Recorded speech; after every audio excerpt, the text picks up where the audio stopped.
Happy birthday. അർത്തുങ്ക പള്ളിയിലെ വലിയ പെരുന്നാളും കഴിഞ്ഞ് 20-ാം തീയതി തന്നെ ഞങ്ങൾ രാത്രി ഇറങ്ങി. പിറ്റേ ദിവസം 21-ാം തീയതി ഒരു 8:30 ആയപ്പോൾ ഞങ്ങൾ ബാംഗ്ലൂർ തിരിച്ചെത്തി കേട്ടോ. അന്ന് എല്ലാവരും ഫുൾ റെസ്റ്റായിരുന്നു. പിറ്റേ ദിവസം ഇഹാൻ്റെ ബർത്ത്ഡേ ആണ്. എൻ്റെ ഫാമിലിയിലാണെങ്കിലും ശിവയുടെ ഫാമിലിയിലാണെങ്കിലും ഫസ്റ്റ് ഗ്രാൻഡ് ചൈൽഡാണ് കേട്ടോ ഇഹാൻ. അതുകൊണ്ട് കുറേ പാമ്പറിങ് കിട്ടി വളർന്നതാണ് കേട്ടോ ഇഹാൻ. ബർത്ത്ഡേ ആയതുകൊണ്ട് പാമ്പറിങ് കുറച്ച് എക്സ്ട്രാ ആയിരുന്നേ ഉള്ളൂ ഇന്ന്. അവൻ്റെ ബർത്ത്ഡേ എനിക്ക് ഭയങ്കര സ്പെഷ്യലാണ്. അപ്പോൾ എല്ലാ ബർത്ത്ഡേക്കും ഞാൻ കുറേ ഗിഫ്റ്റ് കൊടുക്കാറുണ്ട് കേട്ടോ സാറിന്. ഇപ്പോൾ ഇത് 7th ബർത്ത്ഡേ ആയതുകൊണ്ട് 7 ഗിഫ്റ്റാണ് കേട്ടോ ഞാൻ പ്ലാൻ ചെയ്തിരിക്കുന്നത്. അതെല്ലാ ബർത്ത്ഡേക്കും അങ്ങനെയാണ്. അവൻ സ്കൂളിൽ പോയ ടൈമിനാകട്ടോ ഞങ്ങൾ ഡെക്കറേഷൻ പരിപാടിക്ക് ഇരുന്നത്. വലുതായിട്ടുള്ള ഡെക്കറേഷനും കാര്യങ്ങളൊന്നും ഇല്ല. ഈ സാധനങ്ങളൊക്കെ ഞാനിവിടെ വാങ്ങിച്ച് വെച്ചിട്ടാണ് കേട്ടോ നേരത്തെ നാട്ടിൽ പോയത്.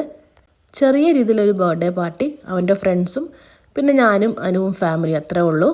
അപ്പോൾ കാർ തീമാണ് കേട്ടോ ഞാൻ പ്ലാൻ ചെയ്തത്. അതുകൊണ്ടപ്പോൾ റിട്ടേൺ ഗിഫ്റ്റിന് വേണ്ടി കാർ തീമിലുള്ള ഒരു പൗച്ചും ഒരു ക്രയോൺസും ഒരു ഇറേസറും പിന്നെ ചെറിയൊരു കുഞ്ഞ് കാറുമാണ് അതിനകത്ത് വെച്ചേ.